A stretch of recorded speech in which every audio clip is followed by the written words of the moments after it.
Hi everyone, welcome back to the TechInEd blog. Hope you are doing great. So, just in case you first time visitor, please know that we share knowledge about business analysis, project management, Scrum, and we kindly advise you to subscribe so that you get our posts. It will help you become a better practitioner on the field, or even if you are preparing for your exam. And yes, we are not sponsored by IIBA or even PMI or Scrum.org. We're just sharing our knowledge, reading through the different tests and, sharing what we know.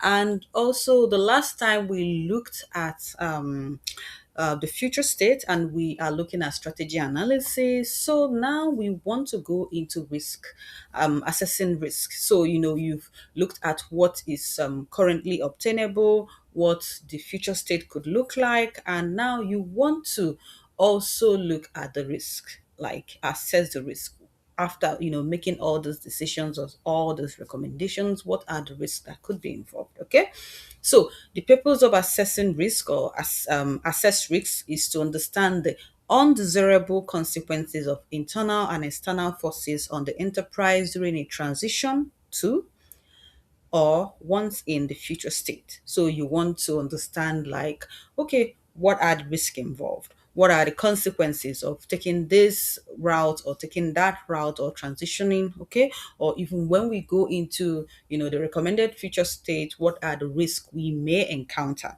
Unforeseen risk. So you may not be able to see everything, but at the same time, you try to brainstorm, to come up with maybe from past projects and all whatnot.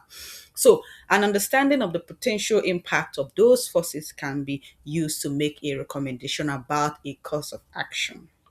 Okay, so when you know the risks that are potentially involved or you could meet down the line, you may want to make some recommendation on how you want to prevent those risks, avert them. Are you accepting them or whatnot? So, assessing risk include analyzing and managing them. Risks might be related to the current state, a desired future state, a change itself, a change strategy, or any task being performed by the enterprise. So it could come at any point in any form. Okay, just the most important thing is to have an idea. Okay, risks are analyzed for the possible consequences if the risk occurs. So it could not occur, but you also want to analyze the possible consequences in case you meet those risks. So also analyze based on the impact of those consequences. How would this impact us in terms of finance, in terms of our time, school? So likelihood of risk. How sure are we even that this risk would happen? You know, then potential time frame when the risk might occur. So you are thinking of, oh, when are we going to meet this risk, in what form, is it even going to happen? So the collection of risks is used as an input for selecting or coordinating a change strategy. So a risk assessment can include choosing to accept a risk if either the effort required to modify the risk or the level of risk outweighs the probable loss. So, for instance, there are some risks that you come across. Maybe it's time. You be like, okay, it's going to take us a little bit time, or maybe we may see a blocker at this time. It could last for this long. Oh, well, you know what? Let's go ahead. We can always like accommodate it because we've given enough buffer. Buffer room for us to accommodate such time changes and all whatnot. So if the risks are understood and the change proceeds, then the risk can be managed to minimize their overall impact to value. Okay, so it's important to know that a number of methods include positive risk as a way of managing opportunities, although the formal definition of risk in BABOK guide doesn't preclude this usage. Opportunities are captured as needs and managed accordingly, and risk is used for uncertain events that can produce negative outcomes. So what are the inputs? What do you need to bring in here so that it would help guide you during this process? So business objectives. What are our business objectives? Describing the desired direction needed to achieve the future state can be used to identify and discuss potential risk. Elicitation results, that have been confirmed. So an understanding of what the various stakeholders perceive as risks to the realization of the desired future state. So, you've collected your requirements and you already have an idea of them. So now that you've collected the requirement, it will help you to detail the risk that may, affect or impact your elicitation result that have been confirmed. So influences, there are so many influences. Could be external, it could be internal, that could impact, this process. Potential value. So describing the value to be realized by implementing the proposed future state provides a benchmark against which risk can be assessed. So what value are we even looking at achieving at the end of this? So these value, what do we think are the risks that could impact them? So requirements prioritize. So depending on their priority, requirements will influence the risk to be, defined and understood as part of solution realization. So you've done your elicitation, and now you have your requirements, right? So what are we looking at in terms of impacting what we want to do? So, in terms of your guidelines, you have the business analysis approach. It will guide you, to have an idea of are we doing waterfall or are we doing agile, how are we taking it. So, business policies, there are some business policies that you would guide you in terms of knowing, like, oh, how does business work, their do's and don'ts and all whatnot. Change strategy, what strategy do we want to take when it comes to change? Current state description, future state description, and identified risk, stakeholder engagement approach. Then, in terms of inputs, we have the influences. It could be internal, external, your elicitation results, your potential value, your business objectives, your requirement, your design. And, we want to do what? Assess risk. And at the end of the day, what are we getting? That is risk analysis result. So tasks using this could be assess enterprise limitation, manage stakeholder collaboration, analyze potential value and recommend solution and the rest. So looking at the elements, the first element is unknowns. Unknowns. So when assessing a risk, there will be uncertainty in the likelihood of it occurring. So you are just trying to be mindful, okay? And the impact if it does occur. So yes, this could be the impact, but we are not really 100% sure. We are basing this off from our maybe previous projects experience, from what we know, even from maybe brainstorming, that's saying, okay, this could happen, this could not happen, may not happen.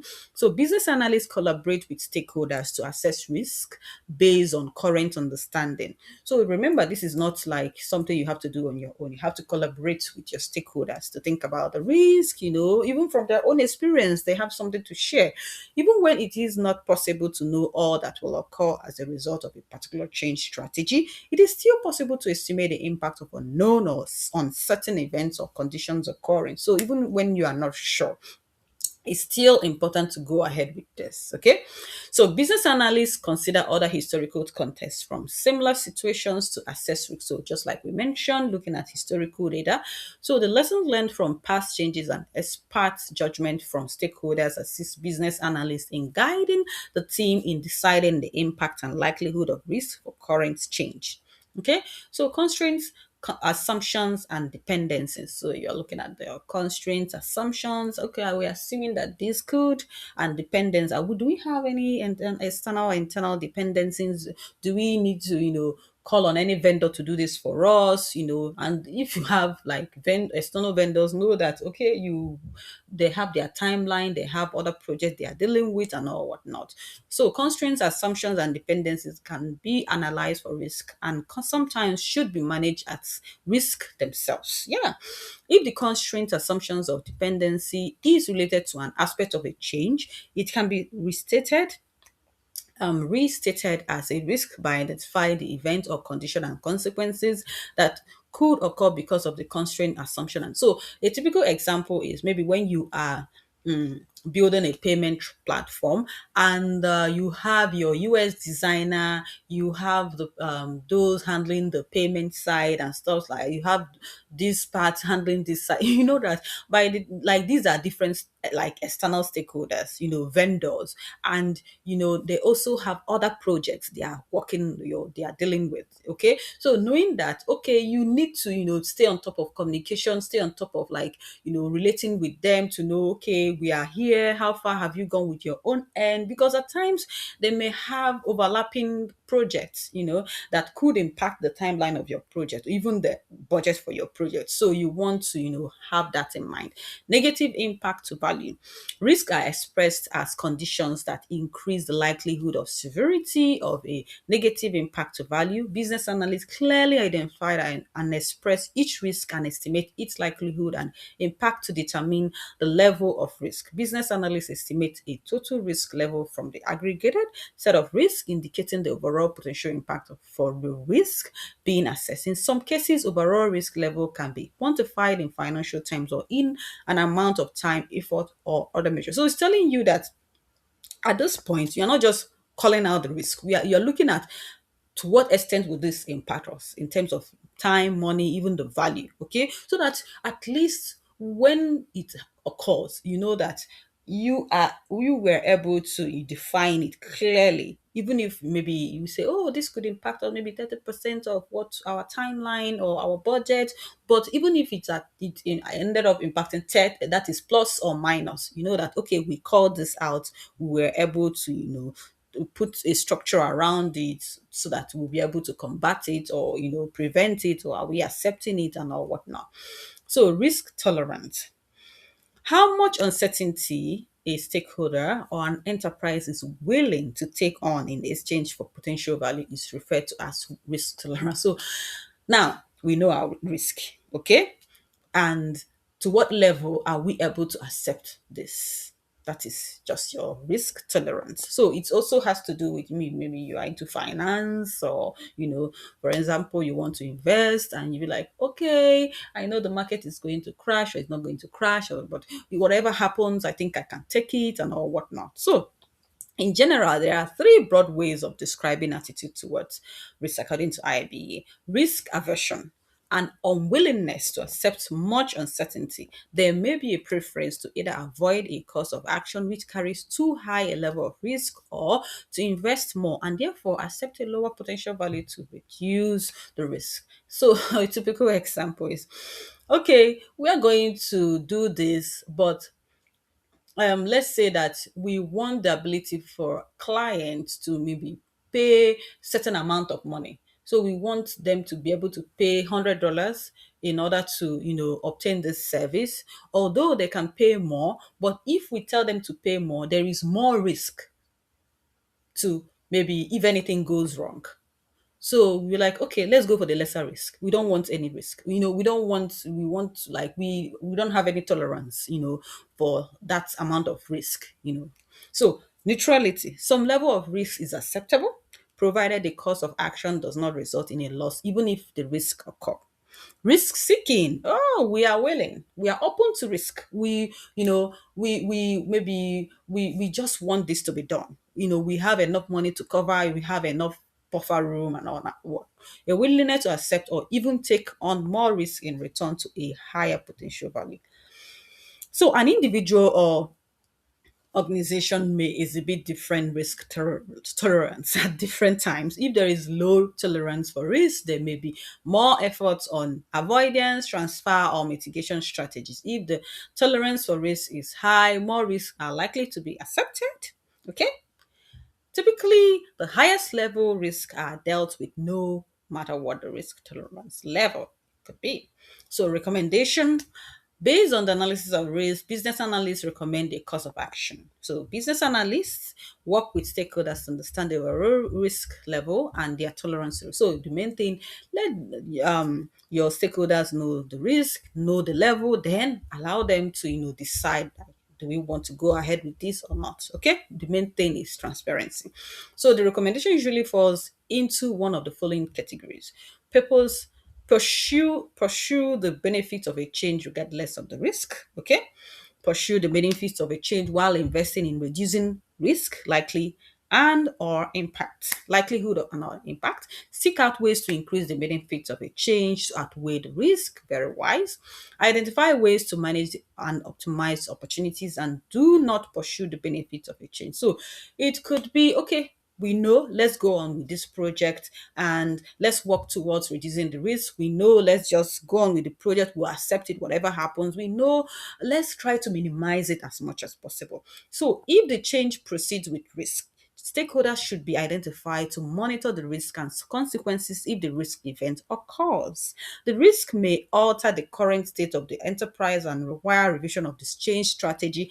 A plan of action in this case may be developed before the risk materializes. So, going into the guidelines and tools, business analysis approach. So, guides how the business analyst analyzes the risk. Business policies define the limits within which decisions must be made. These may mandate or govern aspects of risk management. Change strategy provides a plan to transition from the current state to the future state and achieve the desired business outcomes. This approach must be assessed, understand the risk associated with the change. Current state description, you're looking at what is obtainable currently. Future state description, okay, determines the risks associated with future state. Identified risk, okay, what risk have you identified? Stakeholder engagement approach, so how you want to engage your stakeholders in terms of, this risk, how it's impacting internal, external. So, in terms of techniques, you want to brainstorm, collaborate with, identify potential risks, business cases used to capture risk, decision analysis used to assess the problems, the document analysis, financial analysis, trying to go into your finance, your document, to assess risk, potential risk, interviews, having talks with your stakeholders, lessons learned from, past project, mind mapping, to identify and to categorize potential risk and understand their relationship, risk analysis and management, root cause analysis, survey or questionnaire, workshops. So who are your stakeholders in this case? You have your domain SME, so they provide you input to risk assessment. Implementation subject matter expert provides you input to the risk assessment based on their knowledge. Most of them are sharing their knowledge. Operational support, okay, in terms of operation, this is my experience in terms of risk. Your project manager helps you to assess risks and is primarily responsible for managing and mitigating risks to the project. Regulator, could be legal, could be, from finance, your sponsor, your supplier. There might be risk associated with using a supplier. Tester identifies risk in change strategy. So at the end of the day, what is your output? That is your risk analysis result. So everything you've gathered, you are having it here. So it gives you an